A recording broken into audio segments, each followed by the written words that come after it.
Bienvenue à toutes et à tous dans ce deuxième numéro du lien Info Bernica, un quart d'heure environ, parfois plus, pour vous éclairer sur l'actualité du collège, l'actu locale, nationale et enfin internationale. On parlera culture en dernière partie de cette édition et on verra que les occasions de se cultiver sont nombreuses et ce, dans tous les domaines. On débute ce lien Info Bernica avec l'actualité du collège. Une grande partie du personnel éducatif du collège s'organise en ce moment pour faire face aux difficultés qu'imposent le confinement et le travail à distance. De nombreux parents d'élèves ont du mal à gérer le travail à distance entre le collège et leurs enfants, certaines familles n'ayant accès à Internet que par un téléphone portable.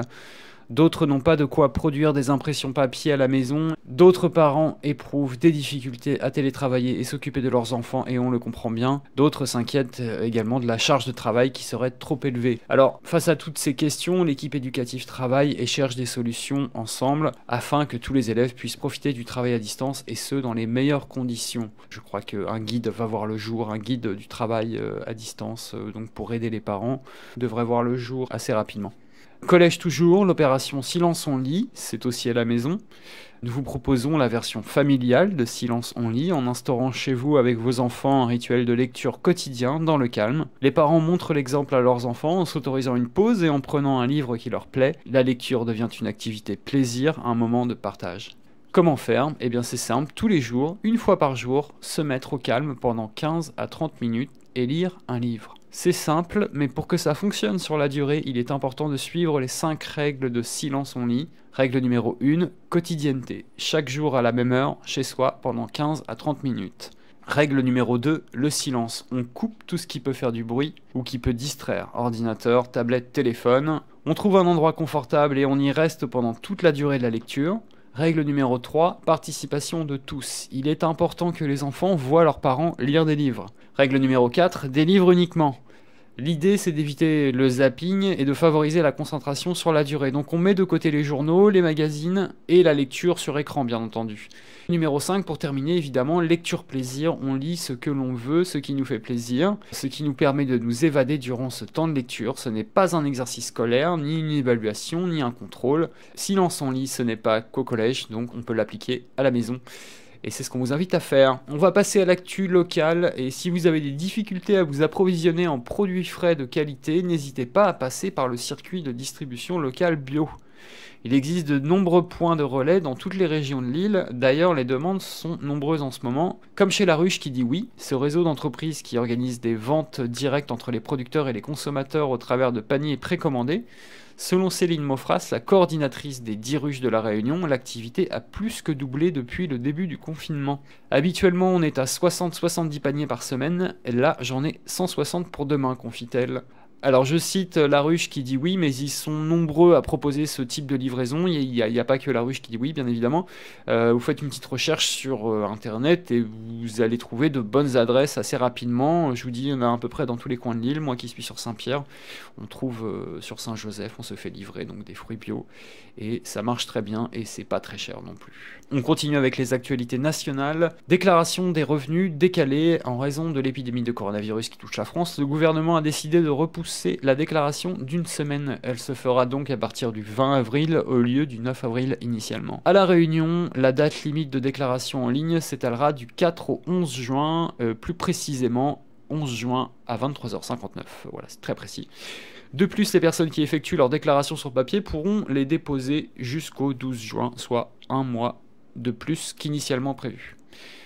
Coronavirus, pas facile de s'y retrouver dans les chiffres et autres statistiques, tant les fausses informations circulent à tout va. On a droit à tous les faux remèdes, les chiffres qui ne correspondent pas à la réalité.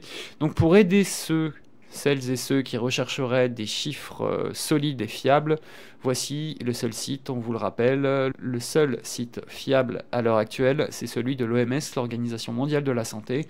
Tapez OMS dans la barre de recherche. Le site du gouvernement est lui aussi censé fournir des chiffres et des informations vérifiées, donc profitez-en. Et ne tombez pas dans le panneau de la facilité des informations Facebook. Actu international, le président des États-Unis Donald Trump a demandé à ses concitoyens de se préparer à l'instar de l'Europe à des semaines très très douloureuses face à la pandémie de coronavirus qualifiée par l'ONU de pire crise à laquelle l'humanité ait été confrontée depuis 1945. Après avoir initialement balayé les risques qu'encourt son pays, Donald Trump a mis en garde mardi d'un ton grave ses compatriotes. Je veux que chaque Américain soit prêt pour les jours difficiles qui nous attendent. Ce seront 2 semaines très très douloureuses. Son homologue brésilien Jair Bolsonaro, dont on avait parlé lors du dernier numéro du Lien Info Bernica, lui aussi avait minimisé la pandémie en la qualifiant de grippette. Et lui aussi fait marche arrière et l'a qualifié, je cite, de plus grand défi de notre génération. Une preuve parmi d'autres, le commandant d'un porte-avions américain infesté par le coronavirus s'est heurté au refus du Pentagone lorsqu'il a demandé l'autorisation d'évacuer son équipage coincé dans l'île de Guam dans le Pacifique. Les États-Unis pourraient enregistrer encore plus de décès journaliers que les sombres records atteints par plusieurs pays européens en première ligne face à la pandémie. Avec 3873 morts, les États-Unis ont déploré mardi 865 décès de plus en 24 heures, un record depuis que l'épidémie frappe les États-Unis, selon l'université Johns Hopkins, dont les bilans font autorité.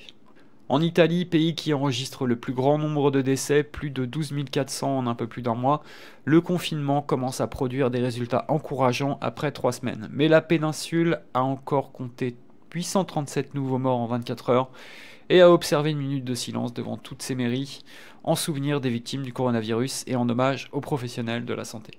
Alors rappelons pour clore l'actualité internationale que pour freiner la propagation donc, de cette pandémie, nous sommes plus de 3,6 milliards de personnes, soit 46,5% de la population mondiale, à rester chez nous, donc à se confiner.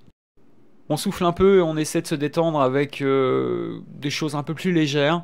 Shining, Thelma et Louise ou Le Parrain, Marion Crevaux et Julien Pestel, alias les Creutels, refont les doublages de films pour les adapter au temps du confinement. Dialogue, bruitage, le son colle parfaitement à l'image pour un résultat souvent à pleurer de rire. Ils ont attiré 180 000 abonnés sur Instagram en à peine 2 semaines. C'est un succès impressionnant. Ces 2 comédiens ont décidé de mettre à profit le confinement pour faire du doublage. Ils choisissent des scènes cultes de films, tout aussi cultes, gardent l'image intacte mais modifient le son. Souvenez-vous de Shining, Jack Nicholson qui tape comme un fou furieux sur sa machine à écrire. Revu et corrigé par Cretel, cela donne un homme exaspéré parce qu'il doit imprimer son attestation avant de sortir de chez lui. L'image colle parfaitement au son, c'est très très bien fait, les 2 comédiens font un boulot de doublage très pro.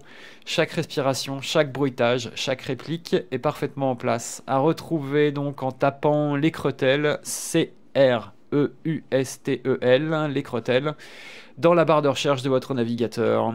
Culture, les musées se visitent également en ligne. Alors il y a le Victoria and Albert Museum de Londres, encore une pépite de la plateforme Art et Culture. Quelques 5000 œuvres du musée londonien de design et d'art décoratif sont accessibles en ligne. Pour retrouver les adresses de ces musées, je vous invite sur la page du site Géo qui recense toutes les visites virtuelles. Il y en a pour tous les goûts. Rendez-vous sur geo.fr en tapant musée à découvrir dans votre navigateur.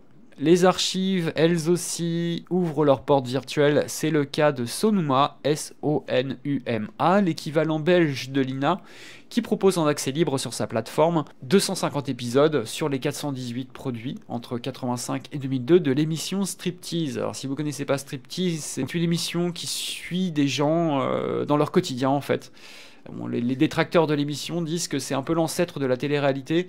Bon, on peut le voir de différentes manières. Il y a des émissions qui sont vraiment hyper cultes. Donc voilà, vous pouvez aller visionner tout ça. Il y a 250 épisodes et des très vieux épisodes voilà, qui refont surface. Et ça, c'est très intéressant. Donc rendez-vous sur le site de la Sonuma, sonuma.be, S-O-N-U-M-A.be.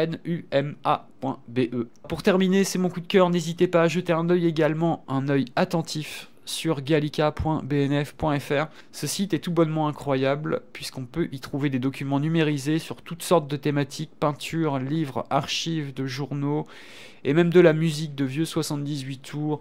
C'est une mine d'or de laquelle vous n'êtes pas prêt de faire le tour, croyez-moi. Alors vous tapez Gallica dans votre moteur de recherche, G-A-2-L-I-C-A. Donc Gallica, c'est le site de la BNF, donc la Bibliothèque nationale de France. Ce numéro du Lien Info Bernica touche à sa fin. Demain, vous retrouverez Mad Math, même heure, en théorie, vers 12h15. Certaines informations de ce numéro proviennent des sites France Inter et AFP.